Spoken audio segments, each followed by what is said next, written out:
Okay, can folks hear me all right in the back? Yeah, good. So we just wanted to take a few minutes here to take a little bit of a deeper dive into some specific applications of energy storage. We've already kind of gotten into that a little bit this morning, but we've also kept it fairly high level. So this is just for maybe some folks who aren't as familiar with some of the specifics to give some of that background and help to steer the discussion later, and also to provide a lead into some presentations from some of our sponsors to talk about some projects that they've worked on today. So we've seen this slide before, but the general point is that storage can really go anywhere onto the electric power system, from retail customers all the way up to transmission and generation levels. And partly because of that, I think one of the challenges with storage is that it does cut across these multiple silos, whether you're talking about utility system planning and operations or how you value storage on the grid.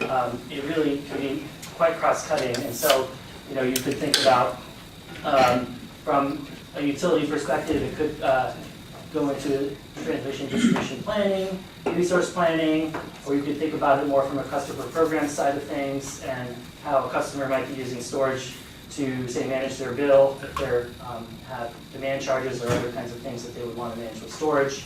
And one of the challenges, I think, especially on the utility side of things, is that while storage does have the potential to lower overall costs, sometimes it's not always cost-effective based on just one use case. You have to look at these multiple value streams and see how they could potentially stack up to deliver that full value and make the storage a very cost-effective resource on the system. So the challenge is identifying that primary system need, and then what other benefits might we be able to derive from the storage resource. I like this chart because I think it provides a pretty comprehensive look at all of the different potential use cases that storage can have. Again, looking at generation all the way down to distribution level and the end users, and then also the kind of timing and duration that you might want to have from a storage system. So all the way from very long duration storage that could provide something in the form of capacity, peak capacity, all the way to very short duration capabilities that can provide things like frequency regulation. And then, on the distribution side, you might be able to improve power quality or defer certain upgrades in specific locations. And then, again, from the end user perspective, being able to optimize on your bill. Now, of course, different kinds of storage technologies have different capabilities. This chart here is showing a few different technologies with the typical kind of system sizes you might see on the x-axis here, and again that duration here on the y-axis. So you might have something like a lithium-ion battery that's capable of some faster response, maybe providing some frequency regulation, whereas something like a flow battery, maybe a bit longer duration, might be more appropriate for different kind of application on some of that peak capacity or peak shaving needs on the distribution system.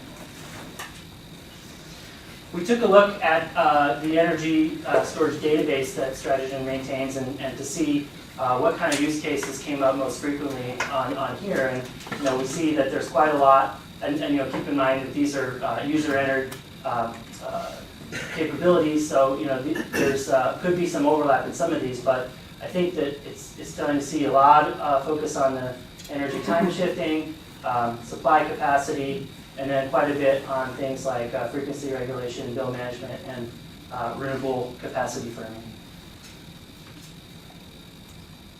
So I want to step through now just a few basic kind of use case examples. So we'll go through 4 of them.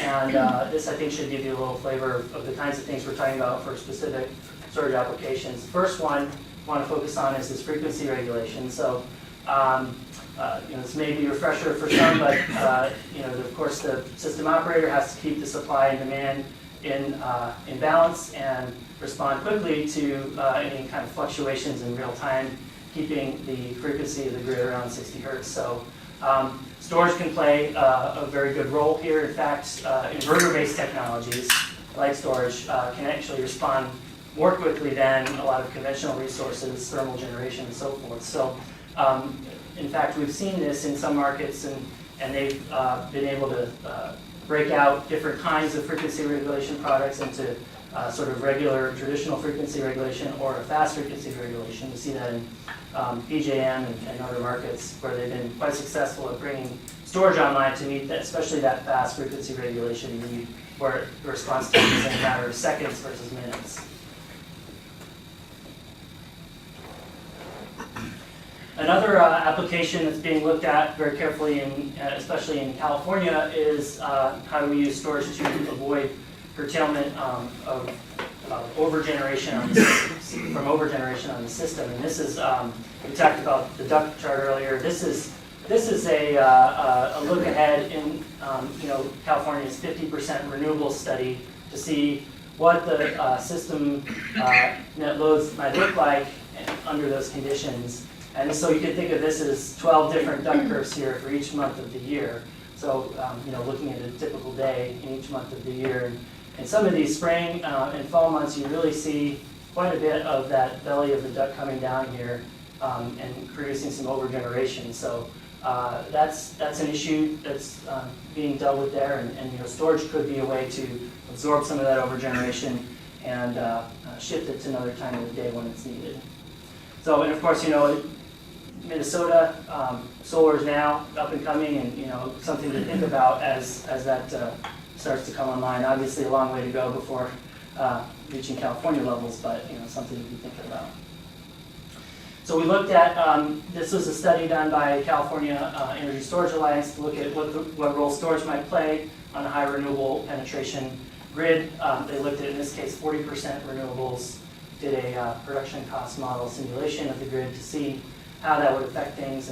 And what they looked at a few different scenarios, and what they were able to demonstrate is that you have, with additional storage added, a lot fewer unit starts. So some of those peaking units, they didn't have to operate those quite as frequently. A lot of those have high emissions profiles and can be costly to run just a few hours of the year.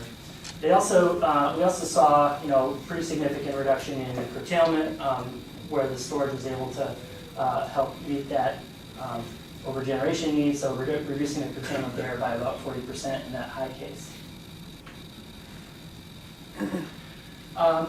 Moving on now to another example, we have transmission and distribution deferral, or deferring those upgrades. So this chart on the top just shows you basic kind of load profile that you might see on a transmission line or distribution line, and having those peaks that could trigger the need for some kind of upgrade. And basically, the bottom chart here is showing how a storage might be dispatched to help meet that peak. So dispatched here and then recharged afterwards. The thing I want to point out too is that you have this dispatch to meet the peak, but there's a lot of other times where the storage might be utilized for other purposes. And so that's, again, a challenge of trying to figure out how can we extract the most value from this resource if we've met that, and can we use it for these other needs. Maybe we could also have some frequency regulation ability in the times when it's not needed for that peak deferral. There's a few examples where we're seeing some transmission distribution deferrals from storage, and I'll kind of talk about a couple here.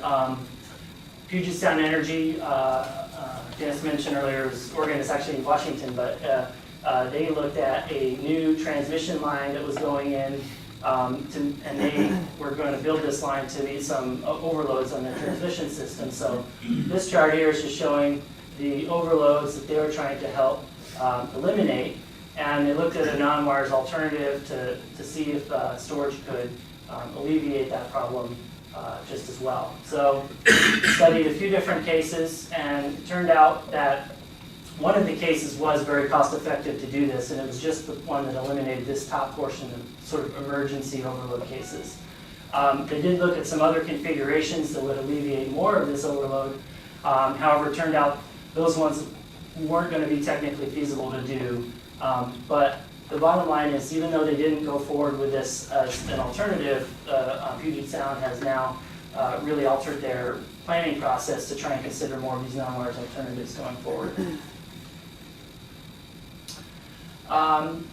Another famous example is the Brooklyn Queens Demand Management Program. Some might be familiar with this, done by Con Ed, where what they've tried to do is they had a situation where in a very dense area of New York City, they had to, over $1 billion substation upgrade that they were going to be having to put in place. As an alternative, they went to look at how could we put together a portfolio of distributed resources that could offset the need for that substation upgrade. And so they put together a portfolio. You can see here, combination of energy efficiency and demand response, voltage optimization, and energy storage. So you can see the blue here where you have some battery, distributed battery that is charging here at night and then dispatching during the peak when they really needed that to help offset the need to upgrade that distribution system.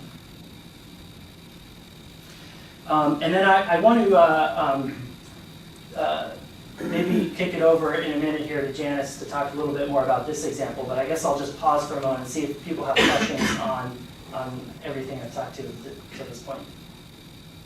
Can you transition to the LCR example? Yeah, sure. You've been scrolling over. So first, a little story. How many folks have heard about the procurement mandate in California? Okay, so has anyone not heard about it? So after that, actually right before the final 1.3 gigawatt target was created by the PUC, our commissioner, who was assigned to long-term procurement planning, required, so this was even in front of that, as part of our long-term procurement planning proceeding, biannual 10-year outlook on the grid, required a 50 megawatt minimum procurement for the need, the local capacity need identified in Southern California. And that need was largely driven by retiring once-through cooling plants. It was exacerbated later because we closed a nuclear power plant. And so this was the first procurement that sort of came out of the gate. And I remember a conversation with Commissioner Peterman, because she was like, Janice, is anyone actually going to show up? Like, there was a serious question, and this is going back to 2013, so it was a while ago. There was a question of whether or not storage was what was called, quote unquote, commercially viable. And there was also this open question of cost effectiveness. There had been a ton of modeling, but the modeling, which was done by EPRI, was on a planning basis. So there really wasn't, any good data points. So in many ways, we look at this procurement, we call it the LCR procurement, as the first true test of both commercial viability and cost effectiveness in California. And what was super surprising that came even to the industry, the storage industry in California, that once Southern California Edison went through this exercise, and it was an all-source procurement of everything from new gas peakers to energy efficiency, renewables, storage. When it was all said and done, they announced they didn't want to buy 50 megawatts of storage. They wanted to buy 261. So it was a 5x, and everybody was like, whoa, what happened? And what's interesting is of that 261, about 135 is customer cited, so sort of behind the meter, aggregated, procured from the utility, and the balance in front of the meter. And this was such an interesting and kind of historic procurement. We went ahead and produced a very short 5-minute documentary about this, largely based on interviews with the utility. And we thought it might be interesting for folks to take a look at that. So we're going to go to that video, and then we're going to switch over and move right into our case study presentations immediately afterwards, starting with Kieran from AES. And they were one of the big winners with a big battery, 100 megawatt, so he can tell you all about it. So let's shift over.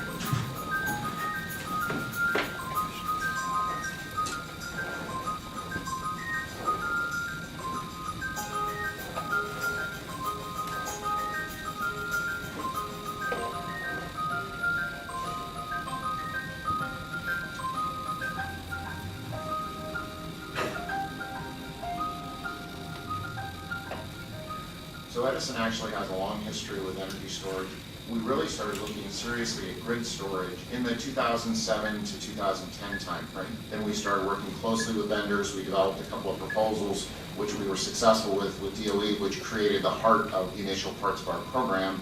In the meantime, we started preparing to deploy projects.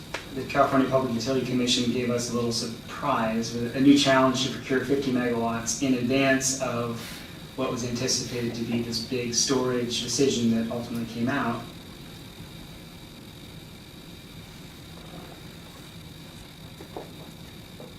I was the author of a bill in California, AB 2514, which basically asked our Public Utilities Commission to look at whether it was appropriate to instruct our investor-owned utilities to, when they procured or purchased generation, whether they should also be purchasing storage. Their very first deliberation on the bill, they basically decided to set a mandate. It was small, but they set that mandate. And so by establishing this kind of mandate, the PUC is doing so in order to help accelerate the development of the market and frankly play a role in stimulating that maturation of the technology.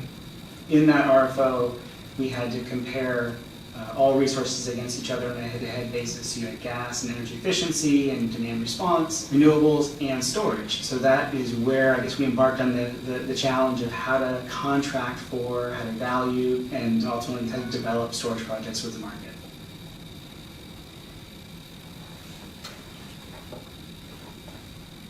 In a lot of ways, this is a movie coming to a theater near you because of 111D and other EPA regulations. I think that many utilities across the nation are going to be faced with higher penetrations of renewables and things like that. So as we increase our reliance on renewables, we're going to need to find a way to manage it. And there will be times, and we've already seen it, but we'll have overgeneration. And when you have overgeneration, you have two options. One is you can curtail the output, which people aren't particularly happy about. And the second is find a place to put the power. That's where energy storage can be helpful.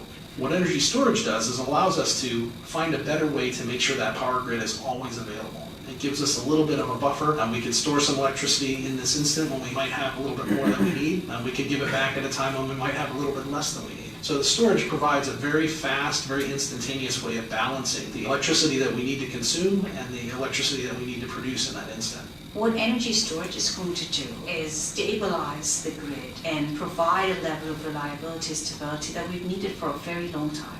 It can go in alongside solar plants, alongside wind plants, alongside gas turbines to make them much more effective in the jobs that they're doing.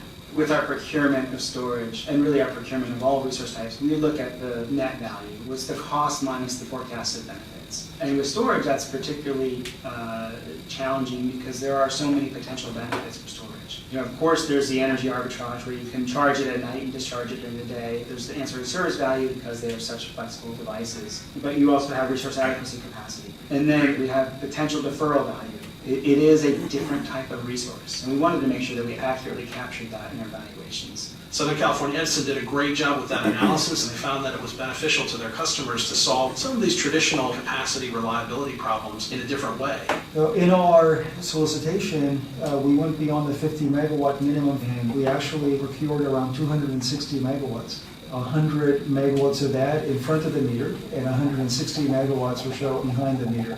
When Southern California Edison procured 5 times the amount that the Utilities Commission required, we were just so pleased that, what did that say? That said, number one, the utility realized this is a real need. Number two, the technology is available. Number three, they're cost effective. I think we're all really excited about the role that storage can play in the future grid. First, let's make sure we have a good dialogue across the country and that policymakers be engaged in discussion and that we might share the lessons we're learning and frankly hear some of the lessons that others will be learning with their own demonstrations. Part of our vision for the distribution grid is one where we can enable those customer choices for technologies, and that's important, and all of us need to be listening to those customers.